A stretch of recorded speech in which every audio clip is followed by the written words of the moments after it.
מרגישים שהמוח שלכם לא בכושר בזמן האחרון? לאחרונה נפתח ברעננה חדר כושר שמיועד לפיתוח שרירי המוח. הנה אלי גיל, מנהל מכון כושר למוח, שהביא כל מיני צעצועים איתו, ועכשיו הוא יכול לדבר ללמפה, כי אנחנו עסוקים. אהלן. אלי גיל, שלום. למה צריך חדר כושר למוח? בעיקר בכדי להחזיר את הכושר שיורד. הכושר יורד באופן טבעי בגילאים מסוימים. הרגשת את זה על עצמך? כן. מה הרגשת? חד משמעית.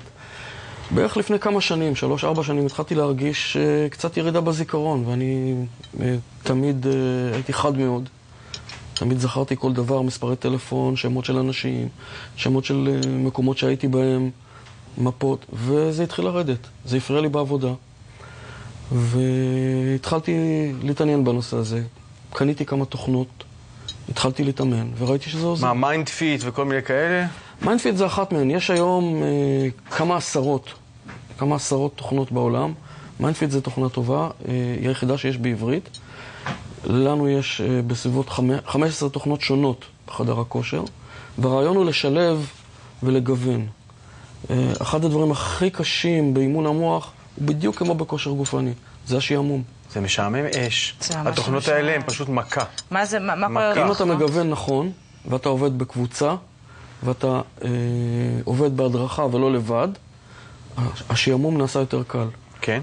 דוגמאות. שנייה, רק שנייה. תני לי את זה שנייה. תפתח את זה שנייה, לא, אי אפשר לפתוח את זה. אחר כך אני אפתח אותו. אתה חייב, כי אם לא תמשיך לשקשק עם זה פה, ואני... כן? אני אשים את זה אצלי. זה פה עכשיו בידיים בטוחות. אתה לא יודע, לא, אני לא יודע, האמת אני לא יודע.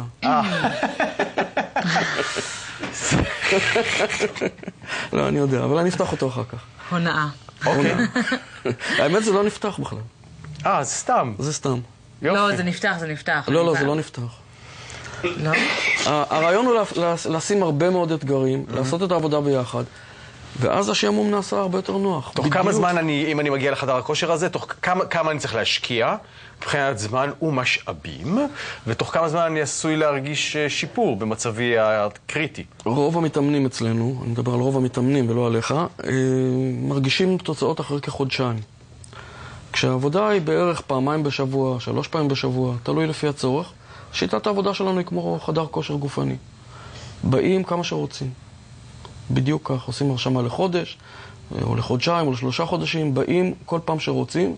אנחנו ממליצים לבוא 2 בשבוע לפחות. על איזה גילאים אנחנו מדברים? אנחנו מדברים על 40 פלוס. אנשים יותר צעירים, אנחנו לא מכוונים מולם, אנחנו לא בנינו את המקום הזה לצעירים, בנינו אותו לאנשים בגילי 40 פלוס, כאשר מתחילות תופעות שהן תלויות גיל. יש תופעות אחרות. זאת הולכת להיות רשת ארצית, עולמית, ארצית ועולמית כמובן. כמובן. כי זה נדרש, האמת. אבל רעננה זה מרכז העולם, לא?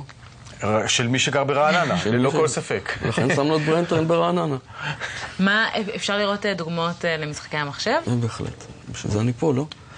אני אראה לכם דוגמה אחת. יש פה משחק שנקרא Art Dealer. זה קצת... Art Dealers. Art Dealer. כאשר הרעיון הוא לראות אוסף של תמונות. כן. אתה צריך לראות מהר את כל התמונות האלו. כן. ואחר כך אתה אמור לקנות אותם בתוך קנייה, בתוך תהליך קנייה, שמציג בפניך את התמונות האלו שעכשיו אנחנו רואים, פלוס תמונות נוספות, מה שנקרא מזויפות.